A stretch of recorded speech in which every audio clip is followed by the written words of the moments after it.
Okay so हम सबको मालूम है कि नीट का सिलेबस तो लेंथी है, काफ़ी बड़ा है। दैट्स वाई दिक्कत ये है कि कोई भी चैप्टर अगर आज हम लोग पढ़ते हैं तो उसको भूलने का चांसेस जो है काफ़ी ज़्यादा रहता है। कुछ दिनों बाद उस चैप्टर को हम लोग भूलने लगते हैं अगर उस चैप्टर को दोबारा से रिवीजन ना करें। लेकिन रिवीजन में भी एक दिक्कत है, सपोज एक चैप्टर पढ़ लिया, अगर हम लोग उस चैप्टर को 10-15 दिन बाद रिवीजन करेंगे तो उसमें भी तो फिर से टाइम लग ही जाएगा, और टाइम लगने की वजह से बाकी सिलेबस में भी टाइम उतना नहीं दे पाते हैं, इसलिए टाइम पे सिलेबस भी कंप्लीट नहीं हो पाता है।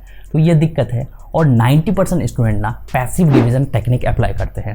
मतलब कोई चैप्टर पढ़ लिया, फिर उसको कुछ दिनों बाद 10-15 दिन बाद फिर से रिवीजन करने लगता है, फिर उसको फिर से रिवीजन करने लगता है। इस तरह से रिवीजन करने से ना टाइम भी जाता है और कॉन्सेप्ट भी अच्छे से क्लियर नहीं होता है। तो इसलिए ना एक्टिव रिवीजन करना चाहिए हर एक स्टूडेंट को, जो कि 10% स्टूडेंट एक्टिव रिवीजन करता है।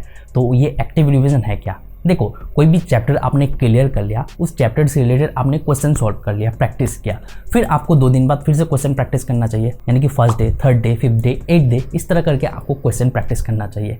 इससे क्या होगा कि कोई भी क्वेश्चन अगर आप सॉल्व कर रहे हो, प्रैक्टिस कर रहे हो, तो वो चैप्टर आप भूलोगे भी नहीं और वो चैप्टर आपके माइंड में अच्छे से बैठ जाएगा, कॉन्सेप्ट भी आपका क्लियर हो जाएगा, राइट। लेकिन आप बोलोगे कि यार ये पॉसिबल कैसे है? हम लोग अगर हर तीसरे दिन क्वेश्चन सॉल्व करने लगे उस चैप्टर से रिलेटेड, तो इस तरह से तो हम लोग को बहुत सारे क्वेश्चन भी सॉल्व करना होगा और क्वेश्चन पेपर लेके हम लोग को डेली बैठते रहना होगा। तो इससे तो टाइम जाएगा, उससे तो और भी टाइम लग जाएगा। नहीं, इसमें आपका टाइम नहीं जाएगा, आप अपने फ्री टाइम में भी, यानी कि 10 मिनट अगर आपके पास टाइम है ना, तब भी आप क्वेश्चन प्रैक्टिस कर सकते हो। और ये करोगे कैसे?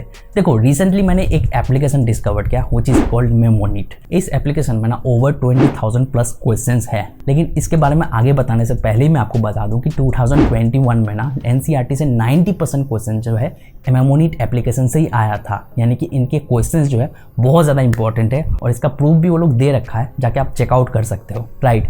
और उसी के साथ ये भी बता दूं कि ये जो 20,000 प्लस क्वेश्चंस है ना, 20 मिलियन टाइम्स प्रैक्टिस किया गया है 1 लाख स्टूडेंट के द्वारा। तो क्वेश्चंस तो बहुत ज़्यादा इंपॉर्टेंट है। और साथ ही साथ सबसे बड़ी बात ये है कि एनसीईआरटी के हर एक लाइन से आपको क्वेश्चन मिलेगा। यानी कि अगर आप कोई चैप्टर के 2 लाइन भी पढ़ रहे हो ना, उस 2 लाइन में से भी आपको क्वेश्चन मिलेगा, ताकि आप उस क्वेश्चन को प्रैक्टिस करो और आपको वो 2 लाइन भी अच्छे से याद रहे, उस कॉन्सेप्ट को भूलो भी नहीं।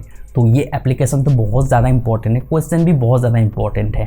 तो अगर आप क्वेश्चन प्रैक्टिस करते हो तो आपको बार बार चैप्टर पढ़ने की जरूरत नहीं है, आपको एनसीईआरटी के लाइन बाय लाइन से क्वेश्चन मिल जाएगा। तो ऐसे ही आपका रिवीजन भी हो जाएगा, साथ ही साथ क्वेश्चन भी प्रैक्टिस हो रहा है, तो आप उस कॉन्सेप्ट को भूलोगे भी नहीं और ये आप फ्री टाइम में आराम से कर सकते हो। इसका जो इंटरफेस है काफ़ी ज़्यादा ईजी है और काफ़ी फन लगता है। जब आप क्वेश्चन सॉल्व करोगे ना, तो आपको बहुत ज़्यादा अच्छा लगेगा, बोरिंग नहीं लगेगा। आप फ्री हो, टायर्ड हो, तब भी आप आराम से क्वेश्चन प्रैक्टिस कर सकते हो। यानी कि आप खाना खा के बैठ रहे हो और मोबाइल यूज़ करने बैठे, उससे बेटर है ना इस एप्लीकेशन को ओपन करो और कोई चैप्टर आप पढ़ चुके हो, उस चैप्टर से रिलेटेड क्वेश्चन प्रैक्टिस करो। तो इससे क्या होगा कि उस चैप्टर का रिकॉल भी हो गया और उस चैप्टर को आप दोबारा से भूलोगे भी नहीं। और उसी के साथ अगर आप कोई क्वेश्चन सॉल्व नहीं कर पा रहे हो, कोई टॉपिक से रिलेटेड आप क्वेश्चन आपसे सॉल्व नहीं हो रहा है, इसका और एक फैसिलिटी है कि एक टॉपिक से रिलेटेड ना आपको मल्टीपल क्वेश्चंस मिलेगा। यानी कि अगर आप कोई क्वेश्चन सॉल्व नहीं कर पा रहे हो तो उसी टाइप का दूसरा क्वेश्चन भी आपके सामने आएगा। एक बार एक क्वेश्चन सॉल्व नहीं कर पाए, उसका आंसर आपको पता चल गया, फिर नेक्स्ट टाइम उसी टाइप का क्वेश्चन आया आपके सामने, तो आप आराम से आंसर कर सकते हो। तो इससे आपका रिवीजन भी हो रहा है और अच्छे से आप कॉन्सेप्ट भी क्लियर कर रहे हो। अगर सपोज आप कोई क्वेश्चन को सॉल्व नहीं कर पा रहे हो, तो यहाँ पे आपके लिए एक फायदा ये भी है कि आप जो है क्वेश्चन को सॉल्व नहीं कर पा रहे हो, उस क्वेश्चन से रिलेटेड टॉपिक को दोबारा से अच्छे से रिवीजन कर लो, तो ये भी आपके लिए फायदा हो जाएगा।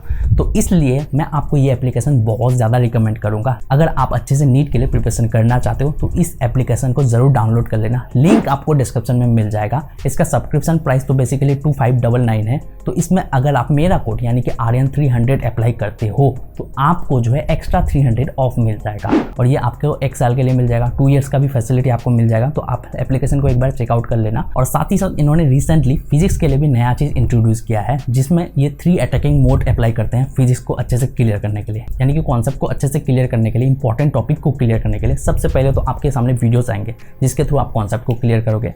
फिर कॉन्सेप्ट क्लियर करने के लिए उसी के साथ आपको क्वेश्चंस दिया जाएगा, यानी कि आपने कॉन्सेप्ट क्लियर किया कि नहीं, वीडियो से रिलेटेड आपको क्वेश्चंस दिया जाएगा ताकि आप उस क्वेश्चन को दोबारा से अच्छे से क्लियर कर सको। यानी कि समझ लो कि आप उस वीडियो को दोबारा से देख रहे हो क्वेश्चन प्रैक्टिस के थ्रू। इससे क्या होगा कि आपका कॉन्सेप्ट अच्छे से क्लियर हो जाएगा, फिर आप PYQ से क्वेश्चन प्रैक्टिस कर सकते हो। तो इस तरह से इन्होंने 3 अटैकिंग मोड फिजिक्स में अप्लाई किया है, जो कि आपके लिए काफ़ी ज़्यादा हेल्पफुल रह सकता है अगर आप अच्छे से प्रिपरेशन करना चाहते हो। तो मेरे अकॉर्डिंग इसका सब्सक्रिप्शन ले सकते हो। अगर आप सब्सक्रिप्शन नहीं भी लेना चाहो ना, तो एप्लीकेशन का फ्री जो चीज़ है ना उसको भी यूज़ कर सकते हो, उसका भी हेल्प ले सकते हो, डेमो देख सकते हो, अच्छा लगे तो आप सब्सक्रिप्शन भी ले सकते हो। ठीक है, तो लिंक डिस्क्रिप्शन में जाके जरूर चेकआउट कर लेना। तो बस मुझे आपको ये बतानी थी। मिलते हैं नेक्स्ट वीडियो के साथ। Thank you.